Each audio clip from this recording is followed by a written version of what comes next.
Assalamualaikum warahmatullahi wabarakatuh. Allahumma sholli ala Sayyidina Muhammad wa ala ali Sayyidina Muhammad. 3 hari 3 malam lamanya Rasulullah dan Abu Bakar tinggal di Gua Tsur. Selama 3 hari itu pula musyrikin Quraisy kelabakan. Abdullah bin Abu Bakar menjalankan tugasnya dengan sangat baik. Setiap hari ia memata-matai pembicaraan orang Quraisy dan menyampaikan ke Gua Tsur ketika petang tiba. Asma binti Abu Bakar setiap sore mengantarkan makanan bersama Abdullah. Sementara itu Amir bin Fuhairah yang menggembalakan kambing di luar Gua Tsur selalu memerah susu kambing agar Rasulullah dan Abu Bakar tidak kehausan, sekaligus memberitahu jika ada orang yang mendekat. Ketiga orang itu menjalankan tugasnya dengan tenang, sehingga tidak satupun orang Quraisy yang mencurigai gerak-gerik mereka. Setelah 3 hari, kepanikan di kota Mekah sudah agak mereda. Saat itulah Rasulullah dan Abu Bakar berangkat ke Madinah. Mereka diiringi Abdullah bin Uraikid, seorang penunjuk jalan yang saat itu masih kafir. Ketika akan berangkat, ternyata tidak ada tali yang dapat digunakan untuk menggantungkan makanan dan minuman di pelana unta. Asma memecahkan masalah itu. Dengan sigap, ia merobek sabuknya menjadi 2 helai kain panjang.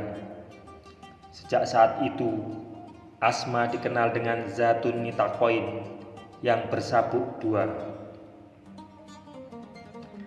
Dengan cerdik Rasulullah memilih jalan yang sulit dan tidak bisa dilalui orang. Beliau memilih jalan memutar ke tepi laut. Mereka berusaha secepatnya menjauhi Mekah dan menghindari daerah pemukiman. Di Mekah orang ribut mendengar sebuah pengumuman yang sangat menarik. Siapapun yang dapat menemukan Muhammad dan membawanya sampai ke Mekah akan mendapat hadiah 100 ekor unta. Dengan cepat, berita itu menyebar sampai ke dusun-dusun yang jauh. Suraqah bin Malik, kepala kabilah Bani Mudlij, turut mendengar berita itu. Suatu saat, ia didatangi seorang anggota kabilahnya yang datang tergopoh-gopoh. "Tuan, tadi saya melihat dari jauh ada beberapa unta lewat di tepi pantai. Mungkin itulah Muhammad." "Bukan, itu orang lain," kata Suraqah. Namun setelah berkata begitu, Suraqah cepat-cepat pulang dan mengambil senjata lengkap. Ia pacu kudanya ke arah yang ditunjukkan orang tadi. Ternyata yang diburu Suraqah memang benar rombongan Rasulullah. Dengan cepat Suraqah telah berada di belakang rombongan Rasulullah. Abu Bakar yang selalu waspada menoleh dan melihat musuh mendekat. "Ya Rasulullah, ada orang mengejar kita. Kita tentu akan tertangkap." Namun Rasulullah tetap tenang.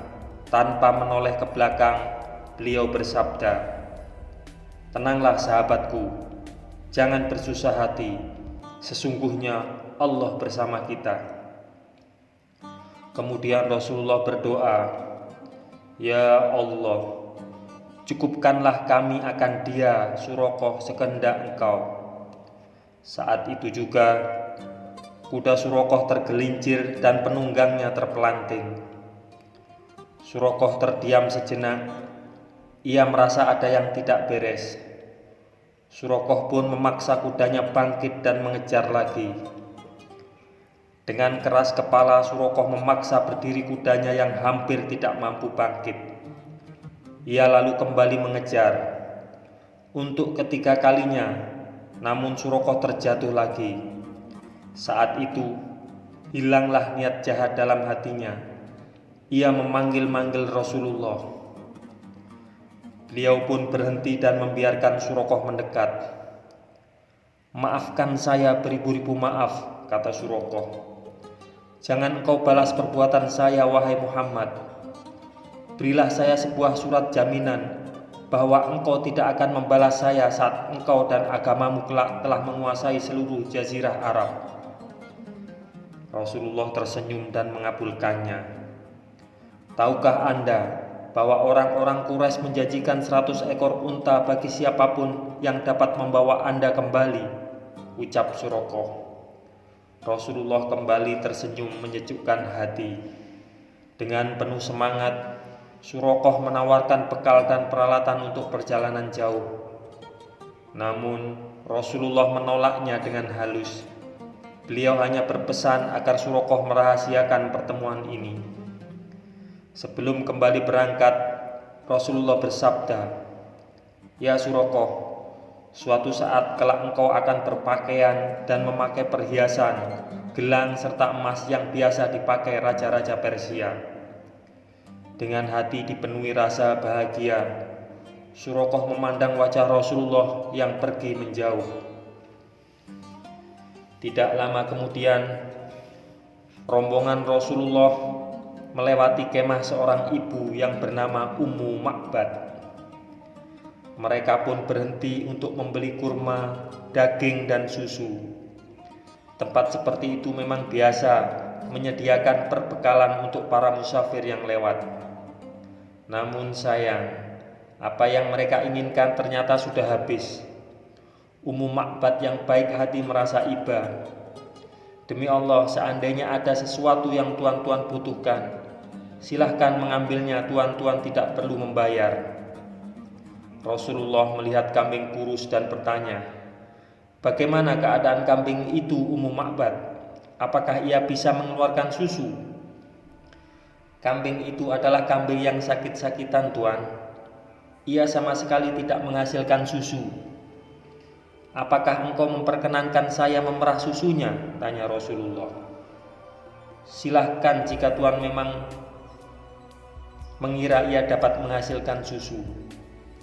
Dengan izin Allah, kambing sakit-sakitan itu menghasilkan susu ketika Rasulullah memerahnya. Susu itu beliau berikan kepada Abu Bakar, lalu Abdullah bin Uraikid, dan terakhir untuk beliau sendiri. Sesudah itu, beliau memerahkan susu untuk Ummu Ma'bad, dan beliau memerahkan segelas lagi untuk suami Ummu Ma'bad. "Ambillah ini 1 gelas buat Abu Ma'bad jika nanti ia datang." Setelah itu, Rasulullah dan rombongannya meneruskan perjalanan. Sesudah matahari terbenam, datanglah Abu Ma'bad. Melihat segelas susu telah disediakan untuknya, ia keheranan dan bertanya pada istrinya, "Dari mana segelas susu ini, Ummu Ma'bad?" "Ini dari kambing kita yang sakit-sakitan." Kemudian Ummu Ma'bad bercerita panjang lebar. Abu Ma'bad segera keluar dan memerah susu kambing yang kurus itu. Ternyata sejak saat itu sampai mati, kambing kurus itu selalu menghasilkan banyak susu. Abu Ma'bad berkata kepada istrinya, "Sungguh, saya bercita-cita apabila kelak saya dapat berjumpa dengan orang yang kau ceritakan itu, saya hendak menjadi pengikut dan sahabatnya." Semoga kisah ini bermanfaat untuk kita semua. Wassalamualaikum warahmatullahi wabarakatuh. Mudah-mudahan kelak kita akan mendapatkan syafaat dari Nabi besar Muhammad sallallahu alaihi wasallam. Amin. Amin. Amin ya rabbal alamin.